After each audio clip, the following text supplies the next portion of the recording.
Congressman Jim Himes of Connecticut is joining us. He's a key member of the House Intelligence Committee. Congressman, thank you so much for joining us. I know you've just come from this briefing by the intelligence community. I know you can't get into classified information, but what can you tell us about what you learned? Well, Wolf, it's a real obligation that the Congress as a whole has to figure out what went wrong. And let me be clear about this. Like President Trump, like President Biden, I supported a withdrawal from Afghanistan. It was the right thing to do. I think President Biden gets credit for finally being the guy to do something that should have been done a long time ago. But it should never have gone down like this. And by the way, we're far from out of the woods yet. It is still a very, very dicey situation.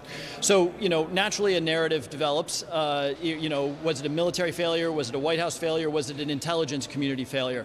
You're right. I can't get into the specifics of intelligence, but I will tell you this, which is that I've been watching this intelligence for a very long time, and our intelligence community has been appropriately pessimistic about what was going on in Afghanistan. I probably can't go a lot further than that, but they were pessimistic enough for me when I did town hall meetings with my constituents 3 or 4 weeks ago to say, hey, we've got to talk about this because this could be ugly. Now, what we don't know is if they sounded the alarm loudly enough. Were they constantly on the phone to the White House saying this could really go to our worst case scenario, and were they just not listened to, or did they not sound the alarm? That's something that is at the core of oversight, but we obviously have an outcome here that nobody would have preferred.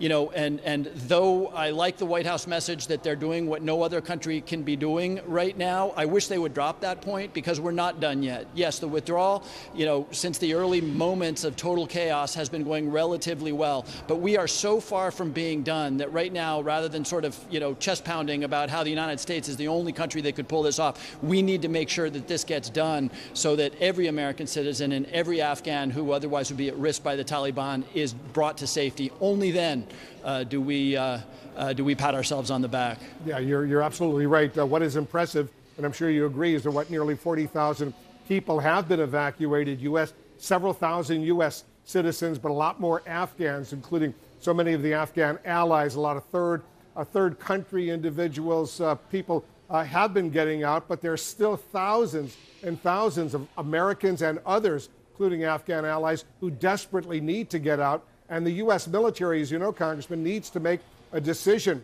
And the president has to make a decision by tomorrow if he wants to meet the August 31st withdrawal deadline. Should the U.S. stay longer to make sure no one is left behind in this evacuation, even if it means risking Taliban reprisal? Wolf, I can only speak for this congressman, and I will tell you that I subscribe to the military ethic of we leave no one behind.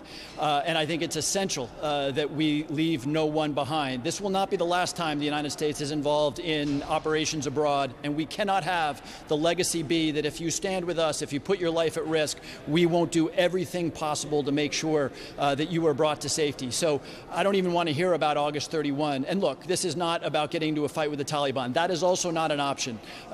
People don't realize how very dangerous the situation is on the ground. This is not happening in Philadelphia, right? This is happening in the most dangerous spot on the planet right now. So if we need more time, what we need to do is we need to make it very clear to the Taliban that that is the case. It's also in the Taliban's interest not to get into a shooting war with the United States. We would respond in force. They've had one hell of a win these last couple of weeks, and I don't think they want to damage that. So if it requires negotiations, if it requires an understanding that we are there until every last person who worked for us is lifted to safety, that's what we need to do. Do you think any of the president's advisors, whether military, intelligence, political, White House officials, others, should resign over some of these blunders that occurred? Wolf, I'm not prepared to say that now because I've only just begun to sort of think about what went wrong. And frankly, again, everybody in this building, I think, is pretty focused on making sure, not necessarily that we figure out tomorrow what went wrong, but making sure that tomorrow is another 10 or 20,000 people lifted to safety.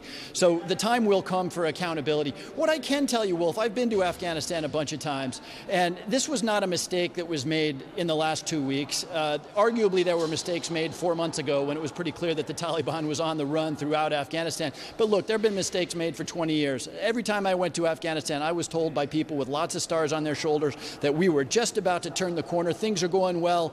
Keep it up, keep it up. And, we discovered, of course, in the last 2 weeks that that was a mirage, that there was nothing there. And so, again, there will be a moment for retrospection and accountability. And that's going to be a critical moment, because the temptation to try to do something like we tried to do for the last 20 years in Afghanistan, it will come up again. You're absolutely right. There will be time for that down the road. Right now, the time is urgently needed to get these people out of there as quickly as possible. Congressman Jim Himes, thanks so much for joining us. Thank you, Wolf.